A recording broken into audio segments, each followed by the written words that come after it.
Otávio,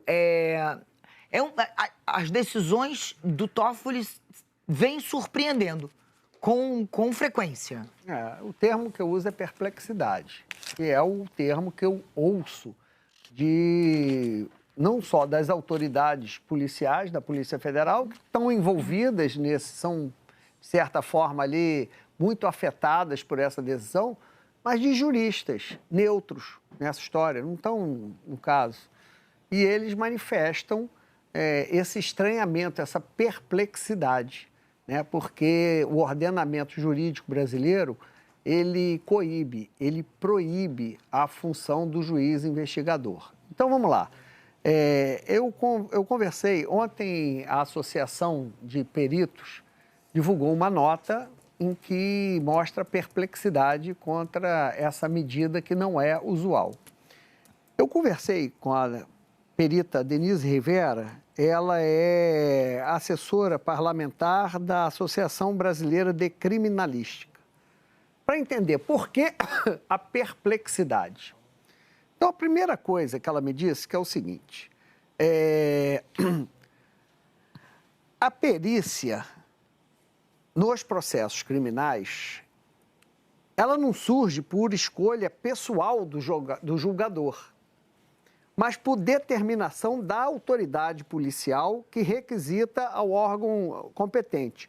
O perito, isso eu achei importante, o perito atua como técnico do Estado e não como auxiliar direto do juiz, devendo ser designado segundo critérios legais, objetivos e impessoais. Então, tem uma questão aí da impessoalidade, né? O juiz escolher um perito. São 4 peritos. A Júlia, do Alibi, trouxe uma apuração importante no blog dela, em que, dos 4 peritos, 3 são muito competentes. São peritos que, efetivamente, provavelmente, até estariam na escolha se o Andrei fosse ouvido. São chefes de um setor especializado na quebra de celular. Mas tem um engenheiro mecânico, e ninguém entendeu o porquê dessa escolha, já que ele não é especialista. Tem um especialista em financeiro, em crime financeiro, faz sentido, 2 em quebra de sigilo de celular e o outro um engenheiro mecânico.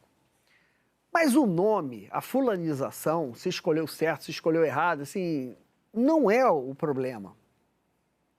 O problema é se está de acordo ali, fora do usual, se está de acordo com o Código de Processo Penal, porque isso tem que ser estabelecido.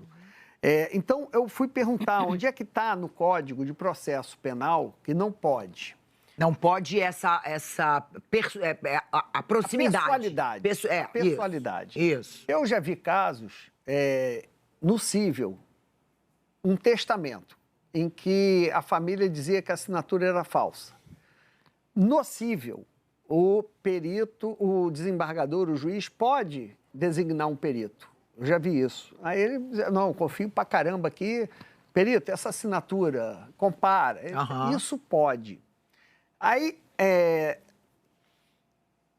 estavam me explicando que o Código de Processo Penal, ao contrário, ele é para ser seguido, ele estabelece os padrões. E diz o seguinte, olha, quando tiver um crime, uma infração penal, a autoridade policial deverá determinar, se for o caso, que proceda corpo de delito e quaisquer outras perícias.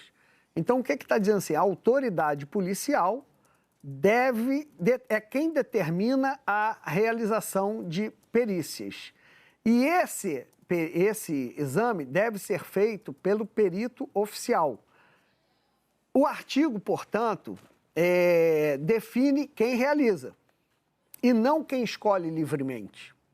Não é uma escolha livre, segundo... Então, deveria ter sido o Andrei a definir... O Andrei, sim. Escolher, definir os peritos. E nem é o Andrei que escolhe. O Andrei, em tese, manda para o Instituto, a Polícia Federal tem um instituto E aí se de escolhe peritos. quem é especializado Então, naquilo. Exato, que é o chamado perito natural. Isso. Então, você tem uma cadeia que nem é o Andrei que fulaniza.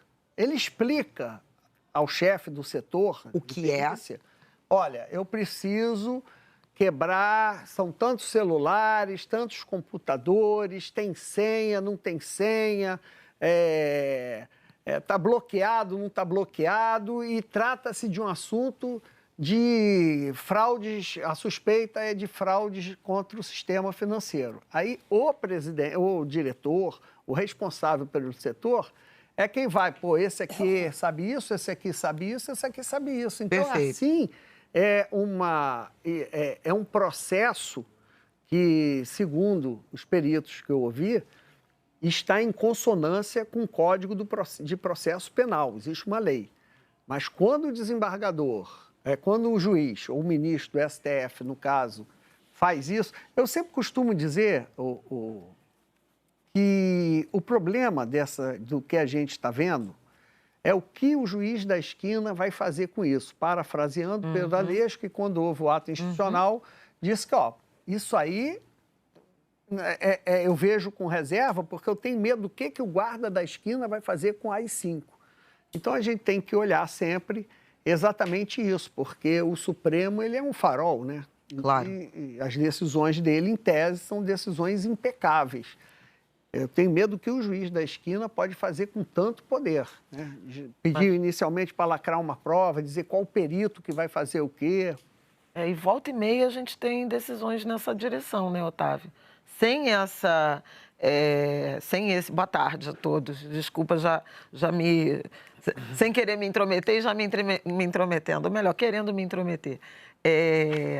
Mas veja, sem essa sinalização agora, que você menciona, de perplexidade em relação às decisões do ministro Dias Toffoli, nesse caso específico, ele tem outras também, né, decisões polêmicas, esse não é um ineditismo em termos de decisões polêmicas e que são alvos de crítica em relação a votos, a decisões de Dias Toffoli. Mas, especialmente nesse caso, abre-se um novo paradigma, mas volta e meia a gente já vê juízes de primeira instância, enfim, transgredindo em relação a isso, né? Em relação à prova, em relação à dirigência, em relação a decisões. Então, agrava uma preocupação que já é presente em quem acompanha, né? Como você acompanha, como a gente acompanha, de forma constante, né? Permanente, o judiciário. Volta e meia tem algumas decisões que causam, né? Perplexidade de novo. Sem dúvida alguma. Agora, Otávio deu uma explicação. Né? Chamado decisão escatológica. O Otávio deu aí um panorama muito técnico, né, em relação a atribuições. Eu queria só fazer uma adição aí do contexto institucional. A gente está caminhando numa seara muito perigosa, né? Está claro um enfrentamento entre um ministro do Supremo Tribunal Federal e a Polícia Federal, né? Na pessoa do diretor da Polícia Federal e das próprias decisões da instituição, que deveriam ser autônomas. Exato. Esse nível de interferência, agora, ele é muito preocupante. Esses peritos da Polícia Federal, eles foram incluídos depois de um recuo do ministro, né? Sim, Eles não... Pois é, eu acho que é importante. Eu ia perguntar para vocês se vocês acham que existe a possibilidade, como já aconteceu, dele ter um recuo e cancelar essa escolha. Eu não sei se é recuo, não, mas depois eu explico. Porque ele já tomou decisões e voltou atrás, nesse caso, algumas vezes. Bom, Sob pressão. Deixa eu fazer o histórico. Sob pressão. Claro. Vai lá. Então, vamos lembrar o assinante aqui. Primeiro, ele determina que todo material apreendido seja lacrado e enviado para a sede do STF. Que não é normal. Não é normal. O STF... Então, qual é o problema dessa decisão? Criou-se um impasse à tarde. A gente vai mandar 20 carros para a sede do STF. Onde 60 armas. 60 armas. 360 mil em dinheiro... 600 mil, tanto, né? Celulares. 39 celulares. Então, assim, a Polícia Federal tem pátio de carro. A Polícia Federal tem cofre, sala-cofre, para botar arma, para botar dinheiro, até que, por exemplo, o dinheiro vai para uma conta na Caixa Econômica Federal. No dia, sim, depois, mas fica na sala-cofre. Então, como o STF não tinha essa estrutura, ele recua e manda para a Procuradoria-Geral da República. Aí que eu queria pegar o gancho da Flávia, desse enfrentamento institucional, que é muito ruim. Existe um cenário que é de briga entre o Ministério Público Federal e a Polícia Federal. Neste caso, não existe essa briga. O Gonê não quer.